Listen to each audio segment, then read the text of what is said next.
Welcome back to Diskoshaman TV. Today I'm going to talk about a story, right? And this story holds very, very dear to me because it is one of the most fundamentally important aspects that changed my perspective on what reality really is, right? So, my first ayahuasca experience in the Peruvian mountains. And you know how I came about ayahuasca was I was in university and I was studying my bachelor's in accounting and entrepreneurship. And you know, all throughout uni, there was this sort of emptiness that I had felt when studying and when doing my exams and when I was trying to engage myself in classes. Like I loved break time. I loved recess and lunch. That was my favorite time because I could just do whatever the hell I wanted, right? But when I'd actually be studying or being lectured about the topics and the content of what I'm learning, I'd just be very bored. I'd be so bored, like I would not be interested at all. And I was like this throughout my schooling, my 12 plus years in schooling. I was like this throughout university. And you know, I had this idea, this notion that was shoved down my throat by culture, society, and parents. Usually it's like the one ethnic parent philosophy, right?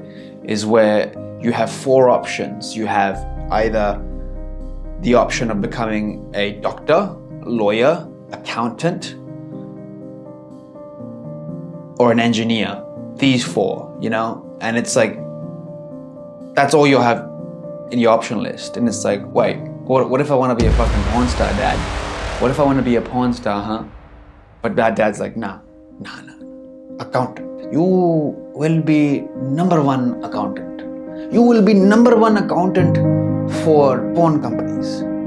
But it's like, so it was quite limiting in that respect. So I mean, I went through university and I just absolutely hated it. I absolutely hated it. It left a really, really bad taste in my mouth for institutionalized education. It was very limited, very rigid.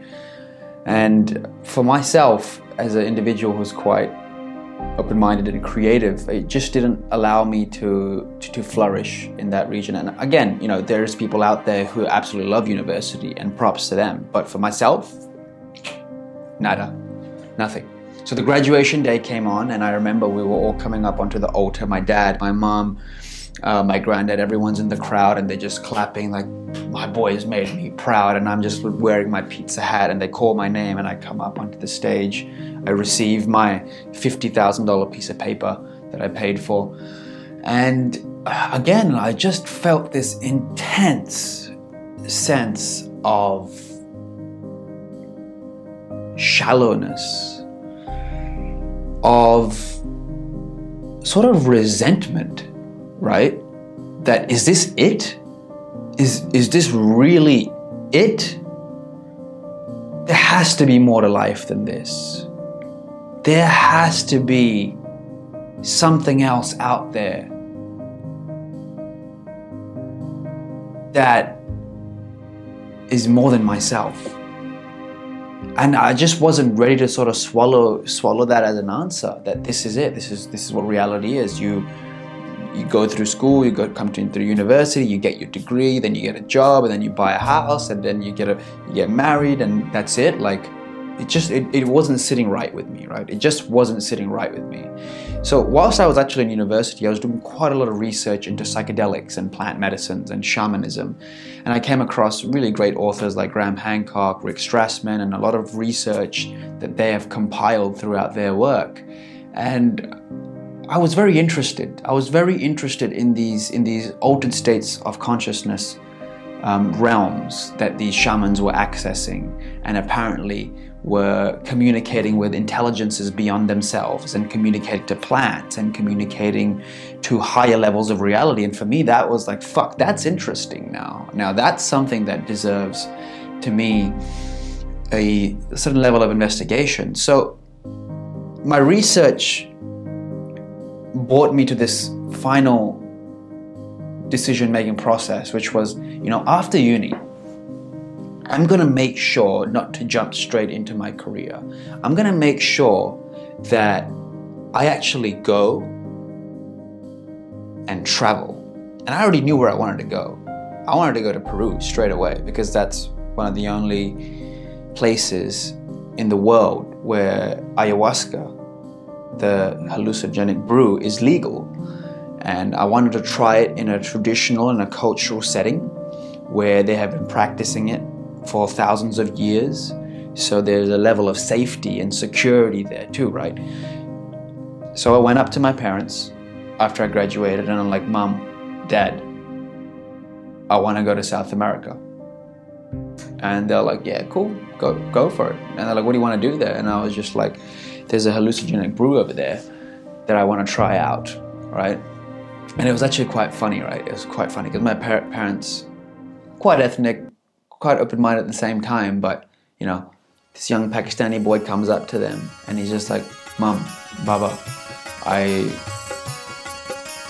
मैं south America जा रहा हूँ, मैं वहाँ पे एक hallucinogenic brew है वो पीनी है और उसमें मेरा पर्पस है, दुनिया में मैंने क्या करना है.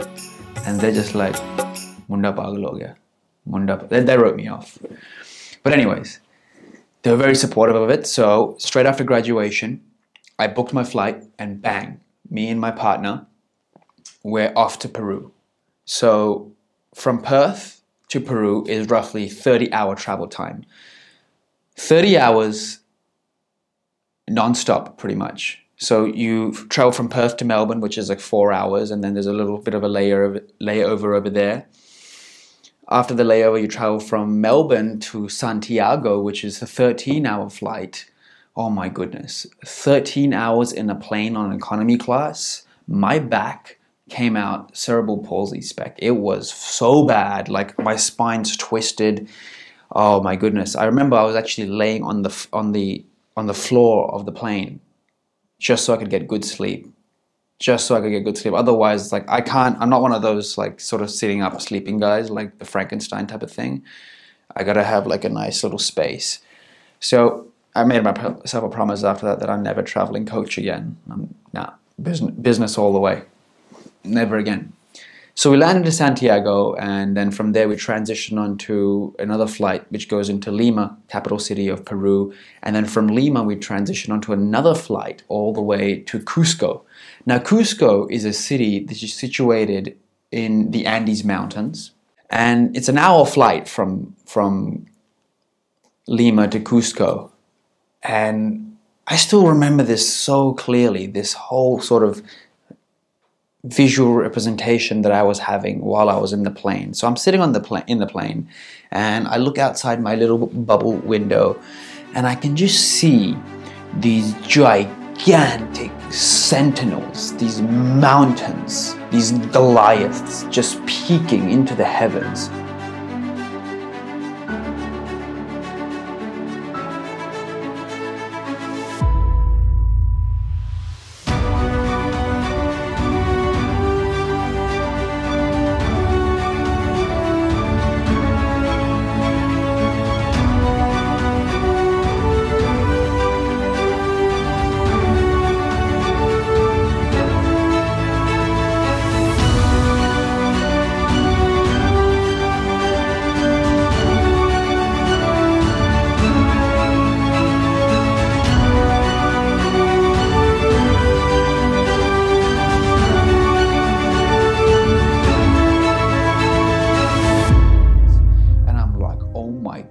I was actually flying over the Andes Mountains.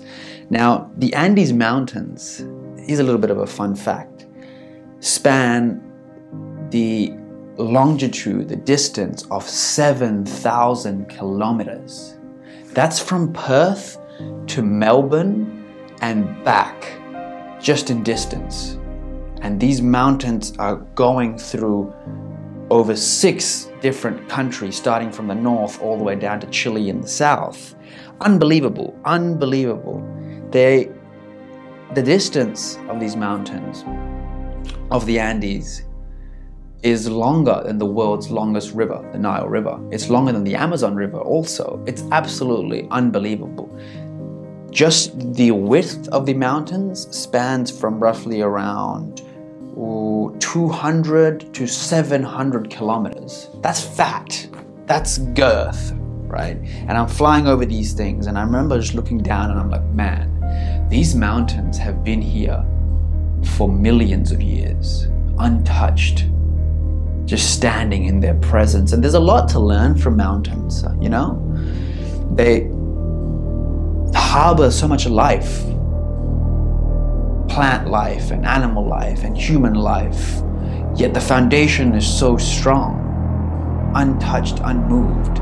That's a very powerful symbol when I think just going through life, when sticking to your truth or when sticking to your beliefs that are sentimental to you, is that you can tap into these mountain energies and receive the collective wisdom that's embedded in the foundation of these mountains. So anyways, we land in Cusco City, and just before landing, just before taking down, like, you can really tell the pilot actually has to like maneuver this plane, because I mean, remember, we're flying at altitude. This city is situated at 3,500 meters above sea level. And I remember looking out the window again. That's pretty much all I do. I'm just looking out the window always. I like, screw that. I'm not even looking at the TV screen. It was a cheap airline. There was no TV screen. So the whole airport, the whole perimeter of the airport is absolutely surrounded by residential housing. The whole perimeter of Cusco Airport is surrounded by residential housing. And it's not like, you know, 50 meters or 100 meters away. It's like 2 meters. Like, this is the airport boundary fence, and 2 meters distant, and then there's like a house there, and then you can just see like windows which are looking into the airport tarmac and to the airport runway. And the plane comes down and just slams its brakes on, and these massive Rolls-Royce engines are just turning like, all the rudders and everything are just engaging and disengaging, and it's like intense sort of sound when a plane lands, right? And all I'm like imagining in my head, I'm just like, holy shit. Can you imagine how it would be for one of the residents of those homes, right? Like, you have a date over or some shit, and you're just sitting down watching Netflix or having a cup of tea or something, and you're laughing, you know what I mean? Like, you're both sort of hitting it off, and out of nowhere, this massive Goliath of technological evolution just fucking lands.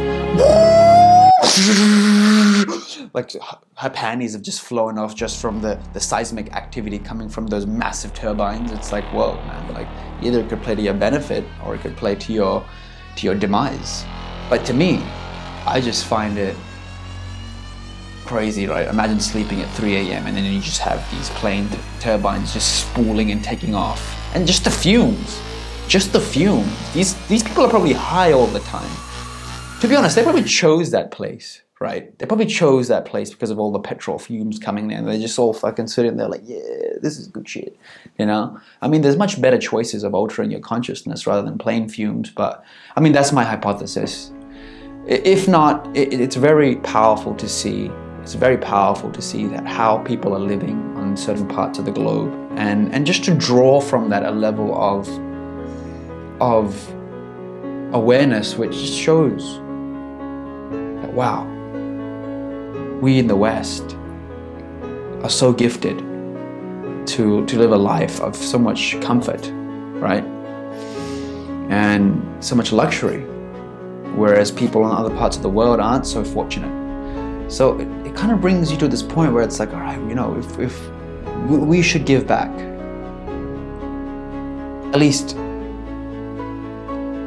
through some form of knowledge, awareness, or financial resource. So anyways, we land in Cusco City, and I'm, you know, throughout this whole flight, throughout this whole journey, 30-hour journey, I'm just so excited. I cannot anticipate what's to come. I'm just pumped. I've heard all these amazing reviews about what ayahuasca is, and people having these amazing realizations and visions and thoughts and perspectives and how it's changed their life. And I'm like, yeah, man, like this is it. This is the time. Like, it's time to fucking experience all of that.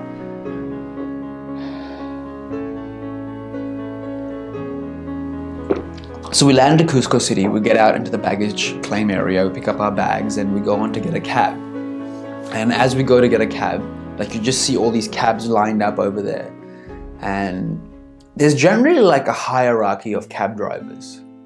You will see that there is usually like this one cab driver who stands out from the rest. He's got like a suit on, he's sharp, his mustache is curled, his hair's gelled back, and he's just chilling there, you know what I mean? He's cruising, and he's got like the nicest car, it's polished and everything, and you can just tell like this guy runs the cab show. He runs this cab reality, right? And he calls the shots. He gets the first fares, you know what I mean? He's like, yeah, ¿qué pasó?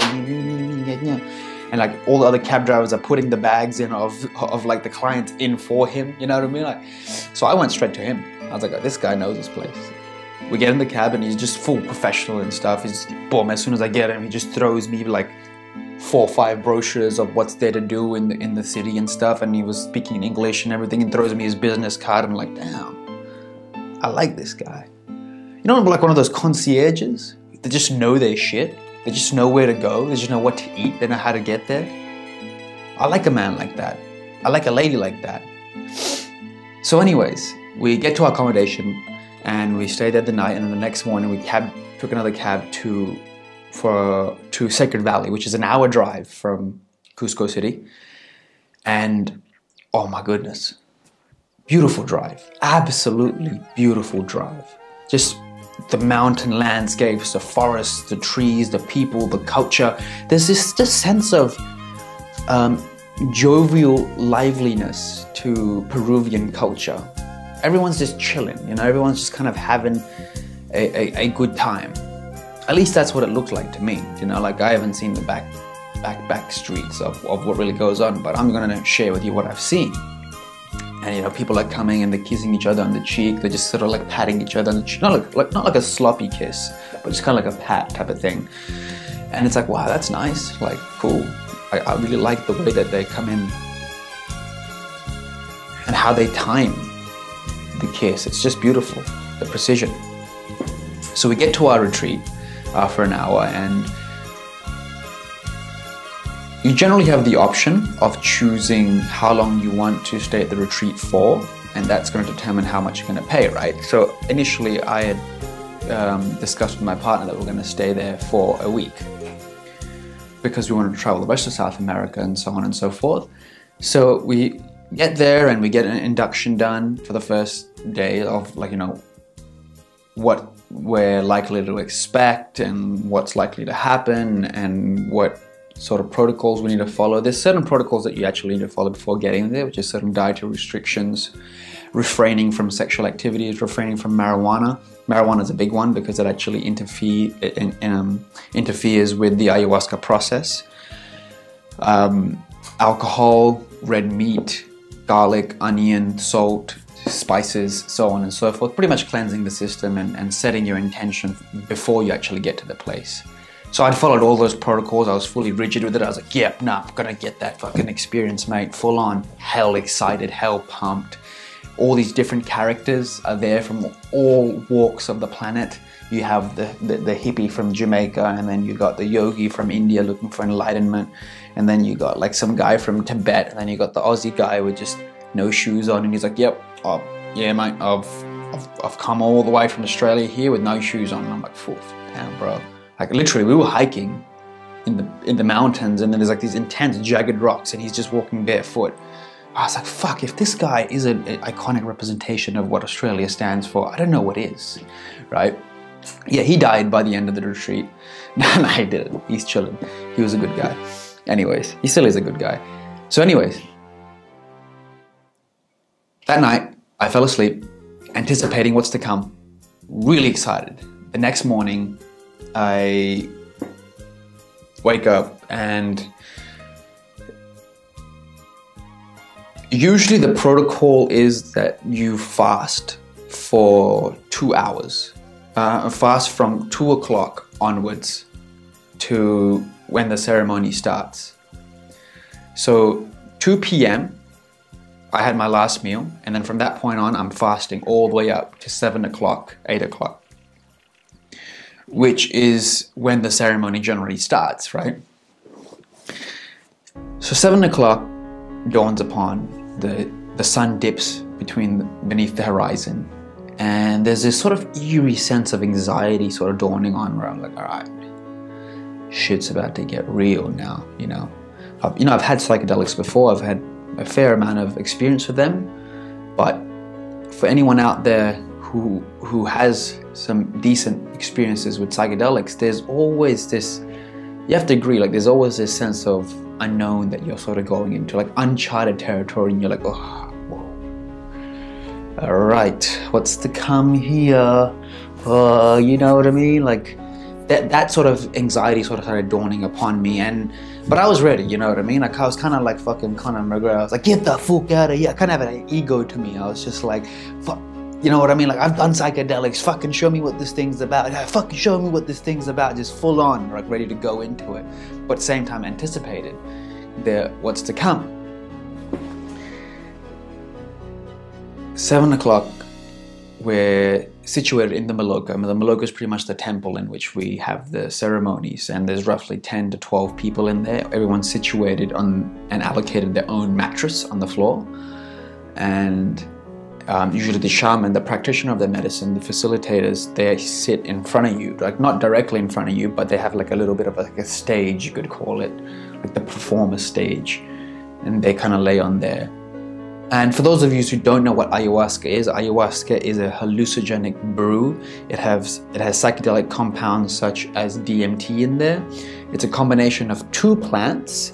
Most of the times it's 2 plants, but in other traditions and other ways of administering it, multiple other plants can be used, but mainly it is 2 plants. The ayahuasca vine, the capi vine, which contains in it a monoamine oxidase inhibitor, and then the Psychotria viridis DMT leaf, the sort of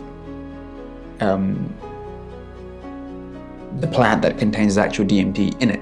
Combine these 2 together and they synergistically create a relationship, allowing to disengage certain stomach enzymes and allowing you to orally ingest the ayahuasca, crossing the blood-brain barrier and allowing you to have a hallucinogenic effect. If you were to ingest one of the plants on its own, the DMT plant on its own, the Psychotria viridis, you would not feel anything. There would be an enzyme in the stomach which would render it absolutely useless. So it's quite interesting just to see the way that these shamanistic cultures have come about with this sort of pharmacology, with this science of being able to mix these 2 plant compounds in such a way and cooking it in such a way, and the whole process leading up to having a experience. So that was another thing for me which was quite interesting, and I wanted to go test it out. So boom,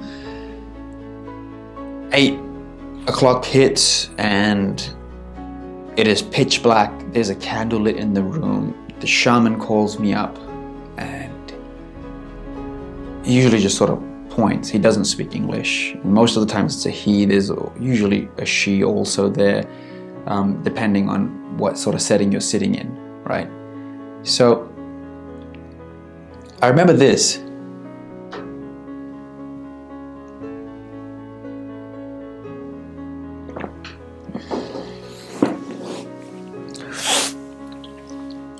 I remember that it was told to me that the intention is one of the most important aspects that is going to dictate the unfoldment of your experience. That really, what is it you're there for?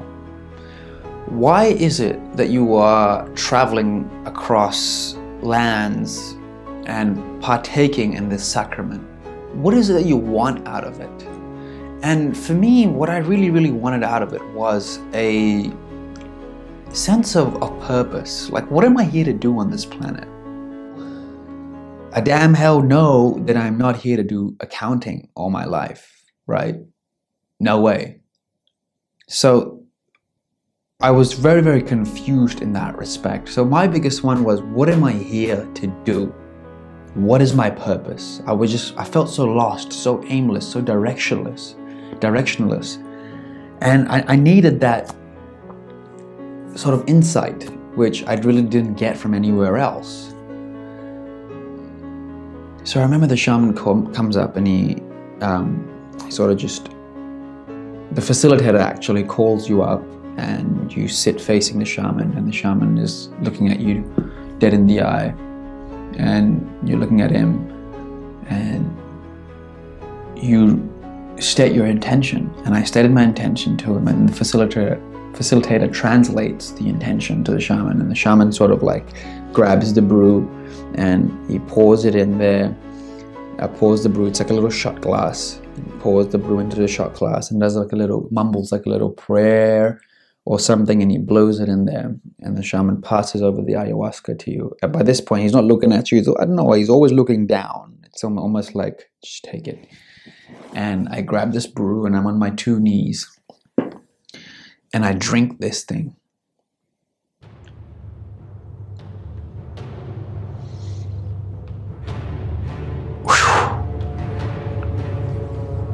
If I could describe to you what ayahuasca tastes like, it would be this. Ayahuasca tastes like you have a blender, you've thrown a toad in there, you've thrown fish in there, you've not just any type of fish, but fish that has gone off, that has been behind the fridge in the back corner, it's got mold on it and stuff, it just absolutely stinks. You've thrown that in there, you've thrown some worms in there, you've thrown some shit from the Upper Paleolithic in there, you've thrown some, you've thrown a bit of cinnamon. Just a little bit of cinnamon, and a teaspoon, not even a teaspoon, just a little tinge of sugar, right? It just tastes putrid. Like, for me, it was the worst tasting thing I've ever had. Like, even thinking about it right now, like, ooh, it gets you going, man. I'm telling you, it's, ugh. So I gulped this thing down, and when I gulped it down, it felt like Mike Tyson had come out of the ayahuasca and just punched me in the face, right? And it's just, oh, like this intense waft, this intense just like burble of, oh, jitteriness, like, ugh. So I gulped it down and I laid down and I'm sitting there in my bed like, yes, this is it.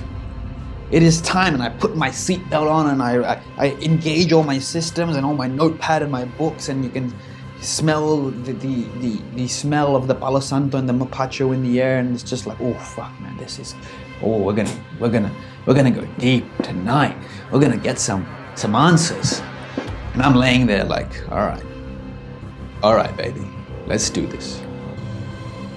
Everyone else does their intention, and the shaman blows the candle out, and it's just pitch black in the room. And I'm just sort of laying there, just waiting for the first Ikaru to come on. And apparently, the shamans believe, the indigenous Shipibo people believe, that the Ikarus are certain frequencies which have the power to clear mental, spiritual, emotional, and physical blocks within the body, right? And what they do is they use these Ikarus and they sing these blockages clear from you. And these Ikarus are usually derived from the plant intelligences themselves, and these frequencies have the power to apparently reconfigure your energetical blueprint, your nervous system, your endocrine system, and so on and so forth. So, I found it quite interesting. Haha, shamans singing to you. They're gonna heal you through singing to you. All right, what the fuck is this? A lullaby school? So anyways, I'm sitting there waiting for the first Ikaru. 30 minutes pass. And I start getting these really light sort of visuals coming up, and I'm like, oh, okay, here it is. Waiting for what they call Mother Ayahuasca. And I'm sort of just kind of like in this empty domain in my mind, and all these colors are starting to come up, these very light faded patterns of geometrical colors, kind of like a very small dose of psilocybin, or like after some intense breath work or yoga, you sort of get a bit of visual colors coming up onto you. And an hour passes. I'm like, all right, maybe it's just maybe it's late. Maybe just takes a bit of time depending on my physiology. Maybe my body hasn't digested it yet. 1 hour, 30 minutes pass and it's still the same. Nothing up. The shaman's already singing his ikarus. He's on his second, third ikarus. I can hear other people having intense experiences. 2 hours pass. 3 hours pass. And I'm starting to get frustrated. Like, all right, what the fuck is going on here, bro? Do you know what I mean? Like, did I get a good dose? All these things in my head are like, you're not even enlightened yet, man. Like, where is your enlightenment, bro? Like, what's happening here? 3 hours in, you got nothing at all? Where's Mother Ayahuasca at? You know what I mean? Like, hello? Hello? I'm here, Ayahuasca. Like, all of these claims that I had sort of read about this feminine energy and this feminine presence that comes to heal you. Nothing. Nada. Zilch. 4 hours pass. Bang, ceremony's over. The shaman lights the candle, and that's pretty much symbolic to the ceremony being finished. And I'm just frustrated, and I say my goodbyes to everyone, and I march up into my room, and I sort of just lay down there in my mattress, and I'm like, I'm not enlightened. No experience for me. Just pissed off, right? And sort of have to just calm myself down and breathe and just tell myself, just relax, man. I had this massive expectation, right? And like, this is what I've come to realize, like in life, don't have expectations on things. You know what I mean? Just cruise through life. Do your best, perform your best, but don't have an expectation or don't be attached to a specific outcome.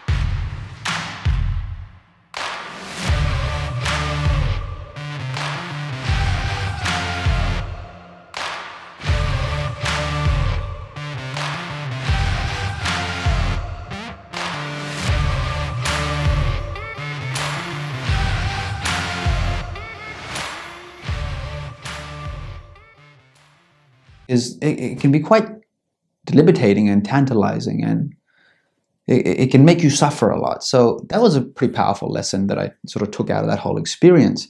But anyways, the next morning dawns upon us, and the birds are sort of waking and chirping and screeching, and it's nice.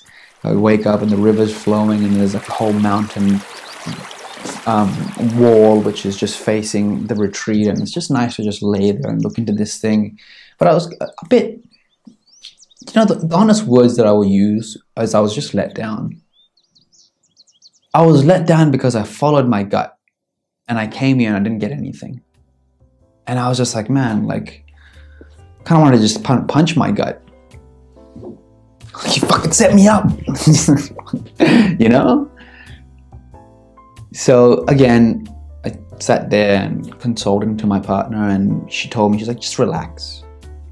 Maybe you get something today, or maybe you get something some other day.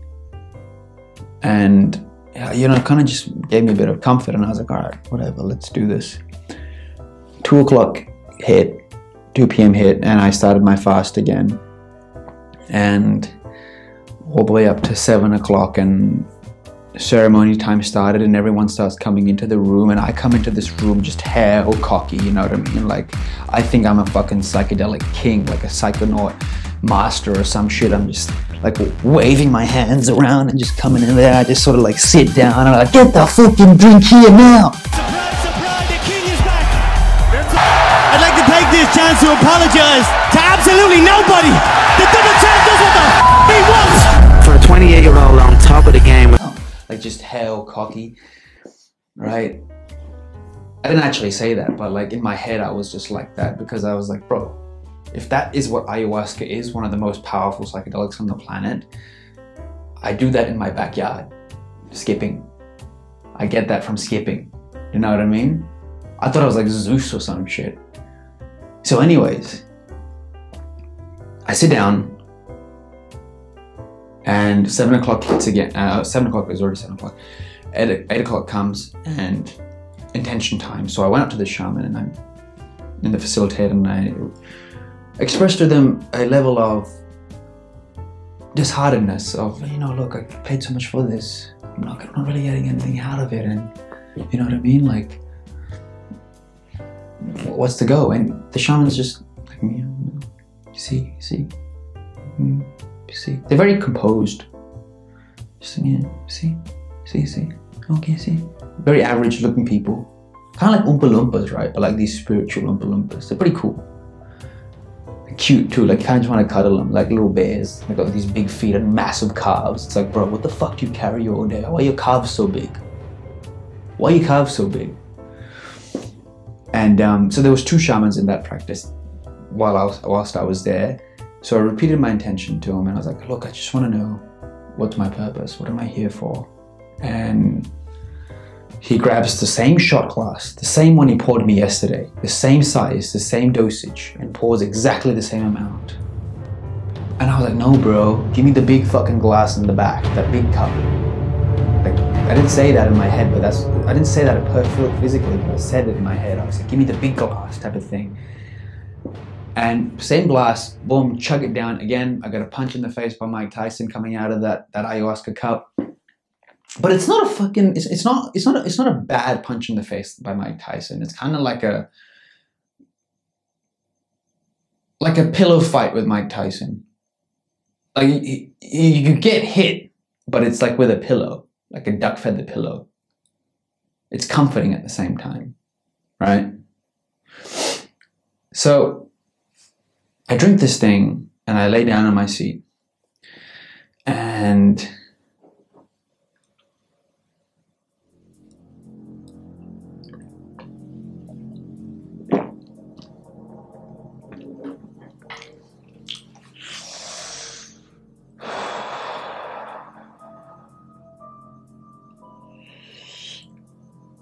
there's this sense of like eerie darkness every time the candle goes out. All you hear is the crickets going,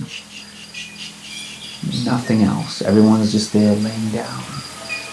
And like you can almost feel in the air this sense of sacredness embedded in this sacrament, in this whole practice. And it almost just brings this level of respect and reverence into this whole journey. And I'm laying there and I'm like, you know what, Hammad, even if you don't get anything, you're good. Respect the tradition, respect the culture, respect the people. Come here, get to know everyone, and that's it. And instantly I started to just notice like a shift in my thoughts. I was just much more calmer and I was seeing things from a different angle and a different perspective. And I started to get the same onset of geometrical patterns and colors coming up to me, which to me doesn't really play much significance because it's just like, okay, cool. What's up? 30 minutes pass and I start feeling a sense of uneasy sensation throughout my bodily functions, just like tingling, like my fingernail, weird places, right? Like the weirdest places you've never imagined. Like my fingertips, my fingernails are like tingling, the top of my ears, my earlobes, the back of my neck. It's like some guy is just like breathing on my neck, like I'm feeling all these weird sensations like behind my knee and stuff. And then I just start sort of feeling this intense snake-like presence wiggling in through my veins in my hands. And I pull my shirt up and I look and I don't see anything, but I just feel like there's something inside of me crawling. And it's going in my left hand and my right hand, and it's starting to come up my neck and up my spine and down from my base, my rectum area, all the way up my spinal area, through all those plexuses, through all those energy centers. And I'm like, okay, this is fucking weird. This is fucking weird. And I clearly remember a very feminine presence, And you know, people ask me, it's like, how do you know it was feminine? It's like, bro, I spent 9 months in my mom's womb, and then I spent another 4 years on her titty. I know what a woman feels like, okay? I've been so close to a woman, so close to a woman's heartbeat. In fact, I have my own inner feminine characteristics, and I felt this really powerful feminine energy. Like she knew shit type of feminine energy, you know? Such a terrestrial feeling, right, of this sort of intelligence. That's what it felt like this intelligence is inside my body and it's trying to find something in my body. It's like scanning. It's like, you know when you plug a OBD reader into a car's ECU and then it comes up with all the faults or whatever's needs to be given more attention in the car, or you plug it, you know, a computer into some sort of, you plug a device into a computer and it shows all the codes that need to be changed in order to fulfill a certain outcome that you want. That's what it felt like. It felt like I was being scanned. Literally, it felt like I was being biologically scanned. My cells, my whole physical system, my blood, everything was just being examined. And by this point, a communication started to dawn upon. And this communication was in a very voluptuous and a very sensual frequency. It was like, release the control, Hammad. And I was like, I ain't fucking releasing the control. I don't know what this thing is. Like, I don't want it to take over my body. Like, what are you? Right?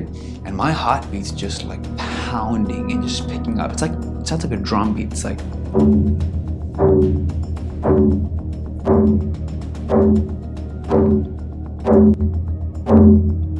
I'm sweating, I'm panicking, I'm scared for my life.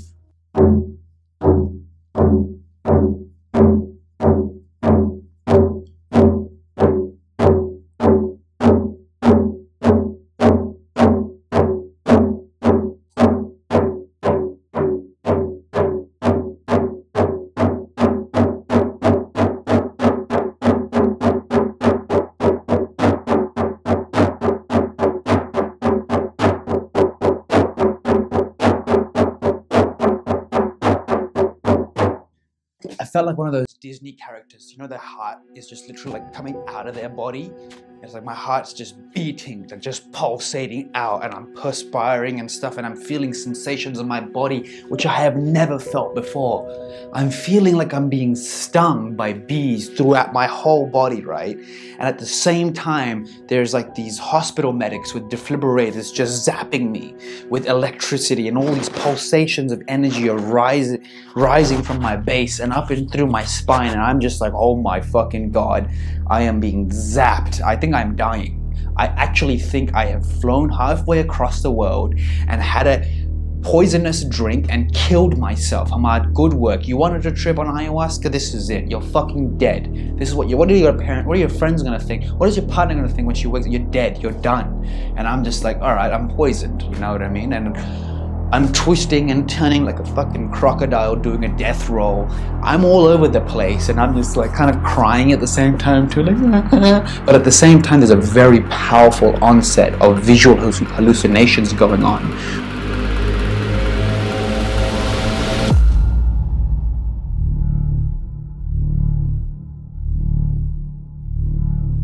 Where I am able to sort of detach myself from my current egotistical attitudes and my personality, and separate and see that in a third person perspective, and seeing all the past events in my life that I hadn't processed emotionally, which had built up this backlog of energetical blockages within my physiology, within my biology. Seeing the foundation of what had built up my subconscious mind. And it's crazy, right? Because I'm seeing all the layers of codes, the habits, the behavioral patterns that I carry out and orchestrate, and I'm seeing how they formed, and I'm seeing the events that allowed the formation of those events to come into place. And I'm hearing all the voices of the people that influenced my life, and I'm seeing it. It was absolutely crazy. It almost felt like I have the best psychologist, the best therapist, the best psychiatrist, every doctor on the planet just in one space, manifesting itself through this intelligence. And this intelligence is helping me through my process of therapy, of helping me deal with what wasn't dealt with, right? And at that point, when I felt that intelligence, I handed over the keys to my body. Sort of like, you know, when you pull up at the Hilton Hotel with your Bentley and you kind of just give the keys to the valet and you're like, you take it. You don't care. You know he's trained. You know he's undergone intense and rigorous sessions of how to drive expensive vehicles. So you trust it. And I realized that, you know, the discomfort was in me resisting. And when I started to release that control, oh, different game. 1 hour into the ceremony, and all you hear is a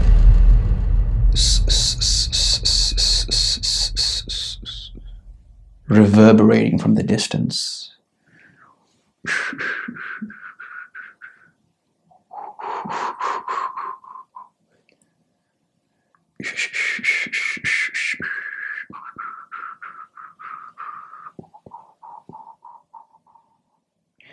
Instantly felt this level of calm, this level of order just dawn upon me that I'm fucking safe. I am in the hands of masters, of teachers, of custodians of this land.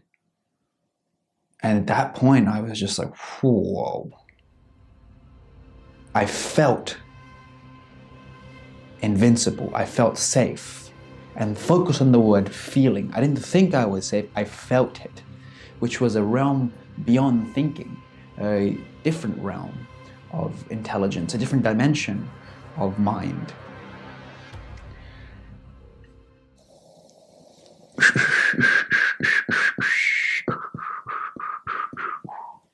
So the beginning of the Ikaru starts dawning upon. And I just see these tentacles warp out from the side of me.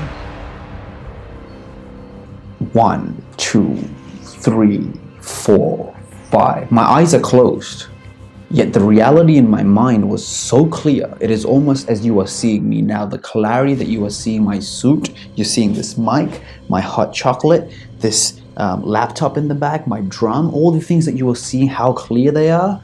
Even on the screen on the laptop that you're seeing this, or wherever you're seeing it, that's how clear this reality in my mind was. Unbelievably clear. It was like 4K at its finest on like a 100-inch screen, right? Ultra high definition, ultra high crisp definition. And I'm there like seeing these tentacles come out from the side. 1, 2, 3, 4, 5, 6. And the tentacles started moving, and they had a very benevolent charisma to them. It wasn't like something of an alien spaceship that come in and invade you, but very, very calm and very, very relaxing feeling to it. And simultaneously, my mind splits into 2 screens. So I'm seeing the tentacles, and then another screen shows me inside my gut, there is a worm. There is an energetical parasite that I can see in my mind's eye, in my gut, that has fed of my suffering, has fed of my pain and the pain of others for not only just this lifetime, but for many lifetimes, for the lifetimes that my ancestors had gone through, my parents, even the collective. And this thing was a ugly motherfucker. It is like this little teeth, and it was squinching, it was green, but it was also see-through at the same time, and it was just like, ah! It was pissed off that I'd seen it. It was pissed off that I shined my awareness on it, and it's just like moving around and the left and right, and I can feel this thing in my stomach, right? I can feel my stomach moving left and right, and these tentacles just go boom. These gracious and elegant movements, it's just like, whoa, and I'm seeing them come in front of me, and my head tips back like that, and my jaw drops down, and these tentacles go boom, one goes inside, and I'm watching this in my mind's eye. Now there's a third screen on my mind's eye of a real-time dynamic shot of this tentacle going down my throat into my gut, and this worm at the same time, a shot of this worm like just screeching like fuck no, like it knows its demise is come, it knows it's game over, and this tentacle just grabs this worm, and this worm just and it just pulls it out like this. It just and I'm just like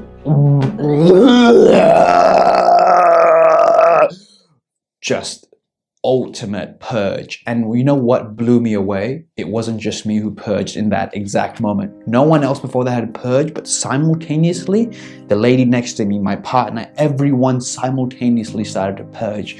It was like a purge symphony. And the shaman was like the conductor, you know, just singing, and like all these purges coming out, and then you could hear like the big bass drum guy in the right corner, like huge guy, and he's just like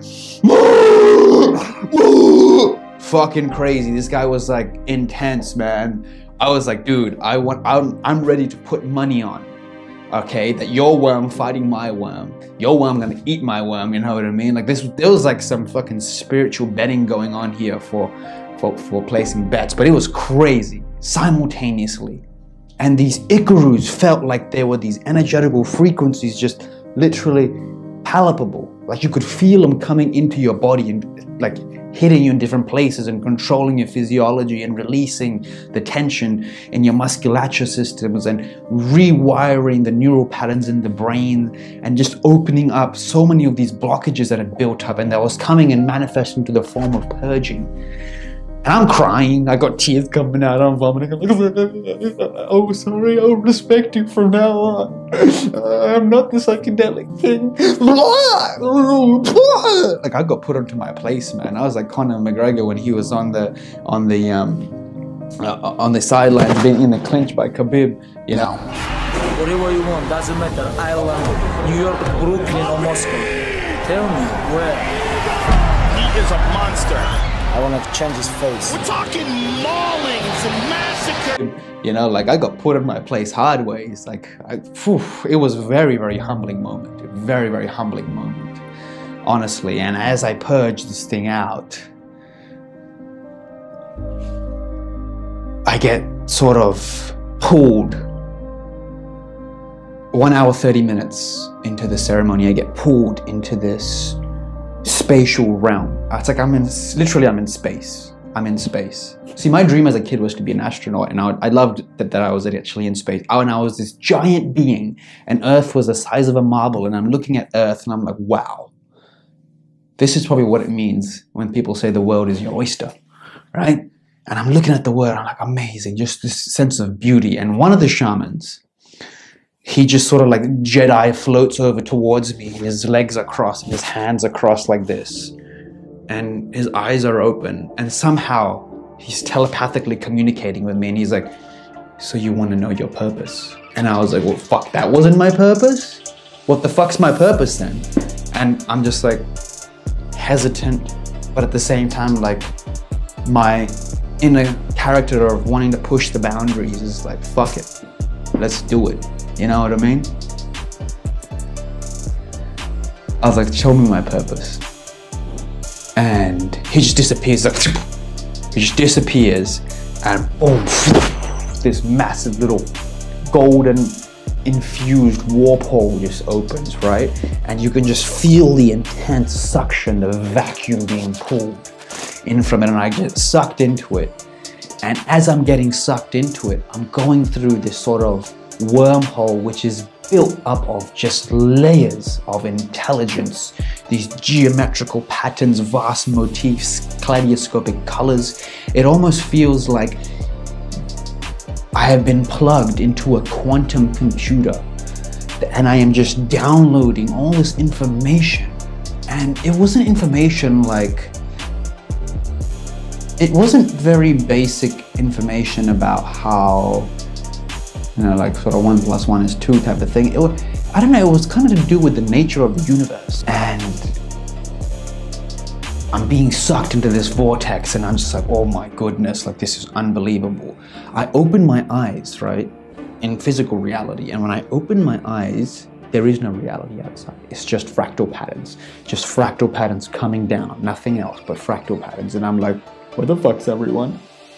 like this fucking just crazy. I just like, nah, fuck it, close my eyes back up, and I'm being sucked back through this vortex and just fractal patterns everywhere, like seeing the fabric of the universe, and boom, I'm just spat out in this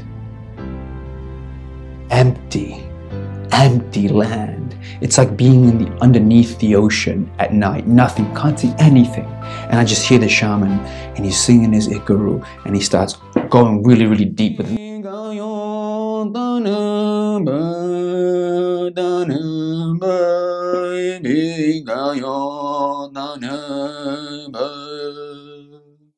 And I start rising through this black void.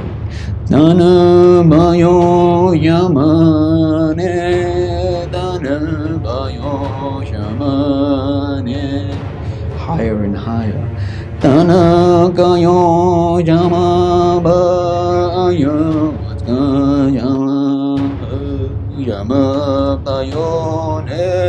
And I just start piercing through this veil.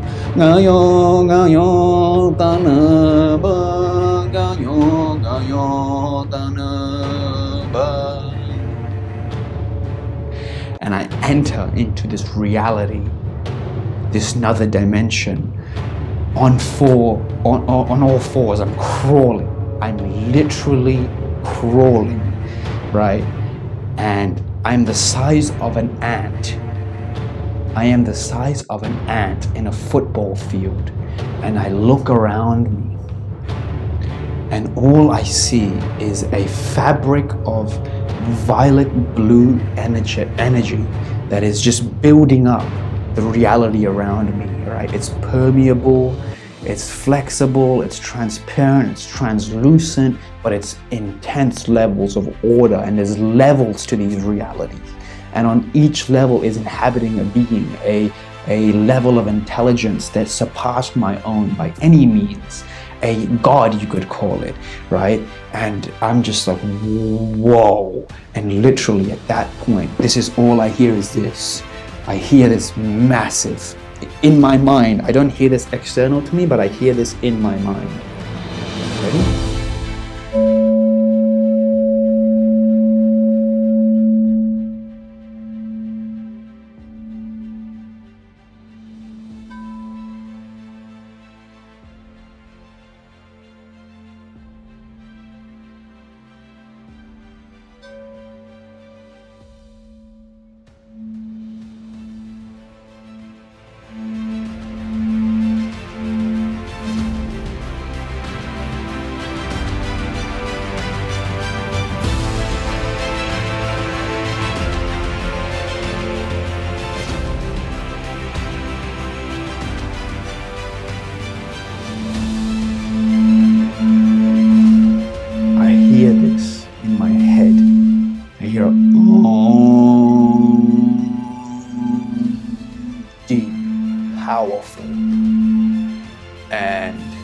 I actually opened my eyes to look around and who the fuck's playing this shit?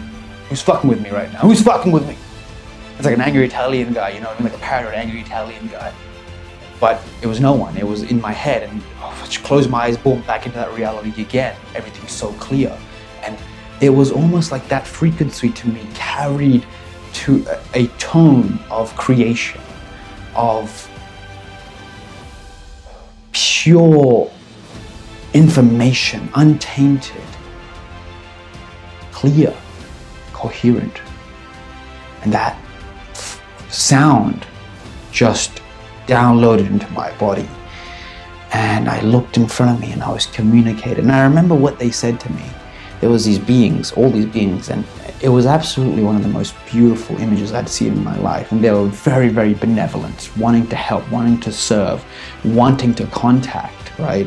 And I remember at the highest level of this tier, this reality, there was it just kept on going, it was infinite, but from what I could see was this really, really powerful being.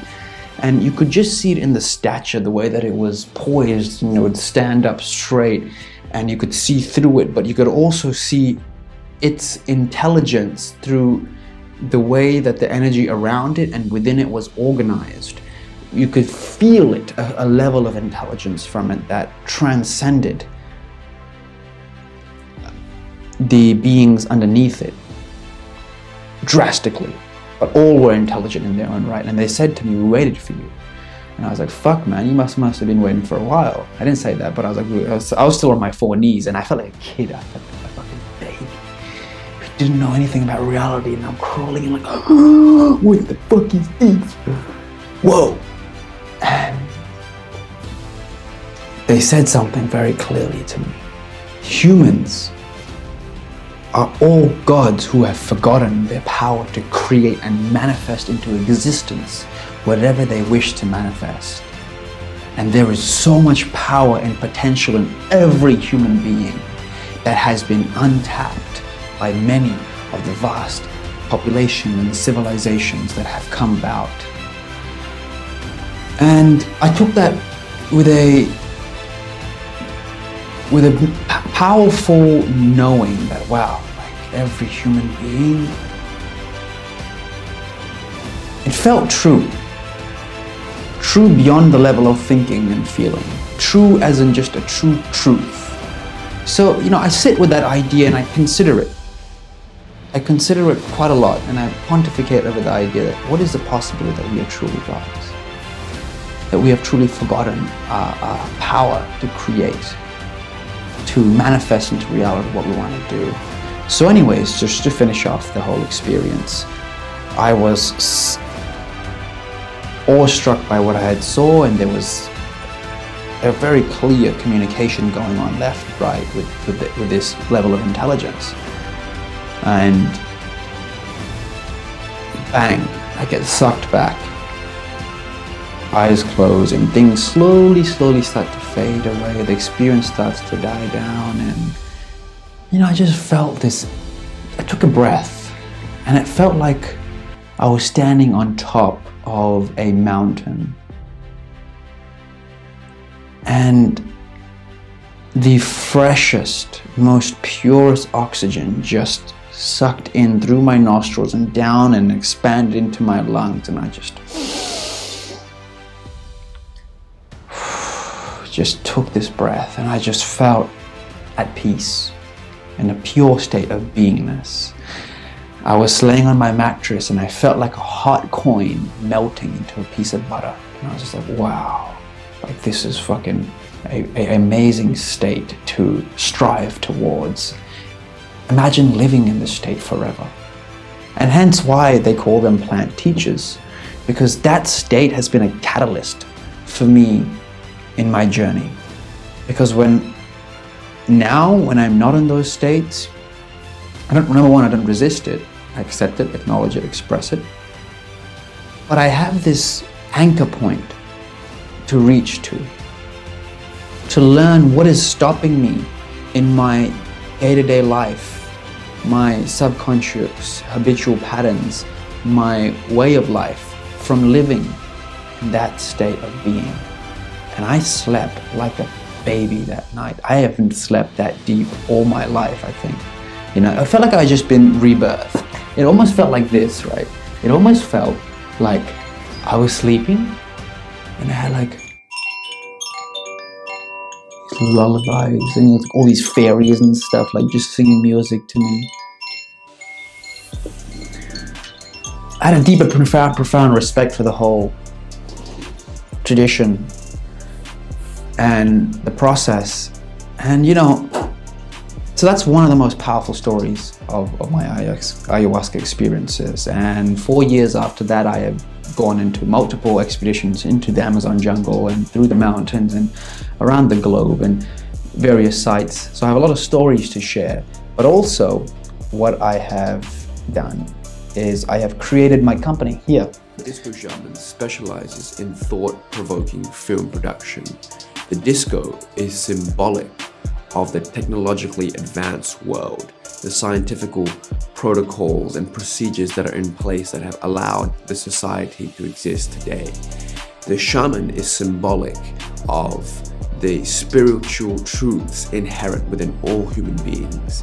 And what we aim to do is to build a bridge in between these two realities, connecting them. And Diskoshaman is the emergence, the convergence of these two worlds. So stay in tune, like and subscribe, and share your psychedelic experiences with me. Drop it down in the comments below, link up with me, and let me know how your psychedelic experiences went. I'm really interested to learn. And check out my company. Who are we?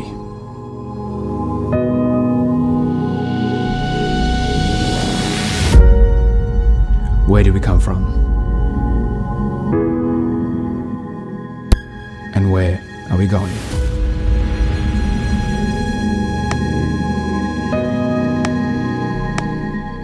As shamanic wisdom re-emerges, we are empowered to reconnect to our greatest potential.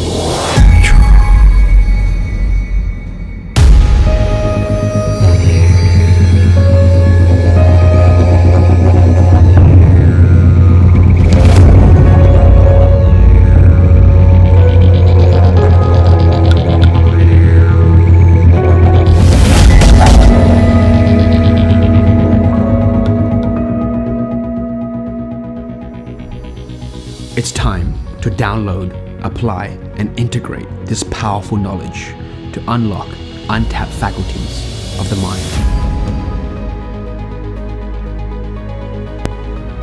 It's time to step into the seat of creation.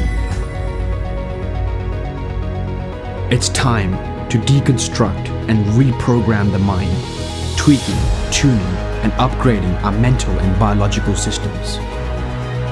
It's time to create a life full of freedom.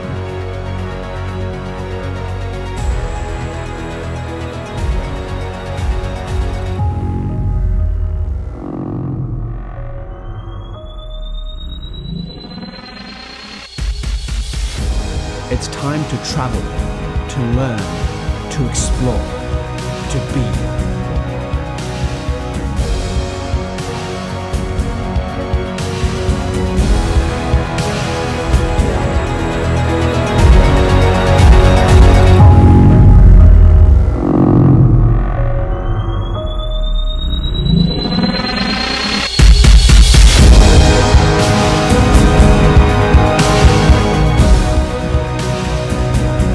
It's time to reconnect.